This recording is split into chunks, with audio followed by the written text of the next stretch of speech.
From the Detroit Free Press, I'm Brian Todd with today's Voice Briefing. It's Monday, July 21st, 2025. I'm Frank Witzel with the Detroit Free Press.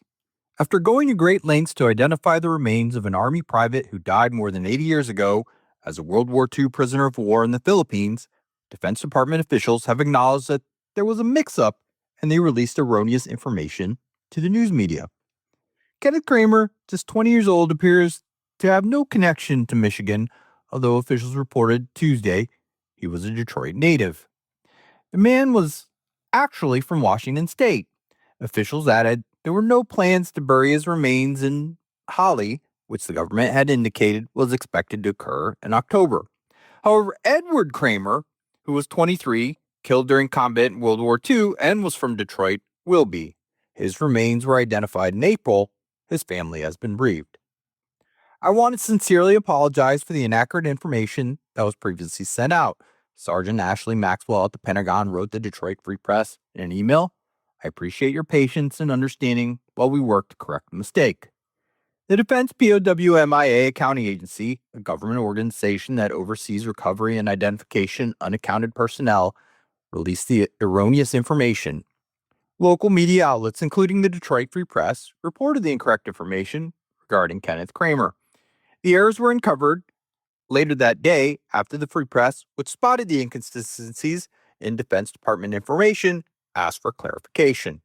To correct the record, Maxwell has since sent the Free Press information about Edward Kramer, who was assigned to Company H, 2nd Battalion, 122nd Infantry Regiment, 32nd Infantry Division, and deployed to Papua New Guinea. Edward Kramer reportedly was killed in action December 27, 1942, near Buena Village while fighting the Japanese. In 1949, his remains were declared unrecoverable, but in 2017, remains were found and later identified.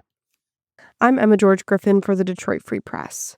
A group of swimmers is planning to commemorate the sinking of the SS Edmund Fitzgerald with a 411-mile swim this July. The Edmund Fitzgerald Memorial Swim was created by professional swimmer Jim Dreyer in honor of the 50th anniversary of the boat's sinking. The second part of this dual mission is safeguarding mariners of today and tomorrow, and we can help do that by preserving the Whitefish Point Light Station, which is a Civil War era lighthouse. Dreyer said each participant had to raise $2,500 for the lighthouse, and many exceeded that. The swim starts July 26th and is broken up into 17 stages with 4 swimmers per stage. This story was produced for WDET, Detroit Public Radio, and the Detroit Free Press. You can read more at freep.com. This is J.C. Rindle with the Detroit Free Press. Apple is saying farewell to the mall at Partridge Creek.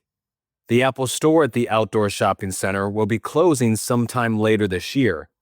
Apple hasn't said exactly why it is closing the store, but it has tied the closing to the planned opening of a new Apple store in downtown Detroit.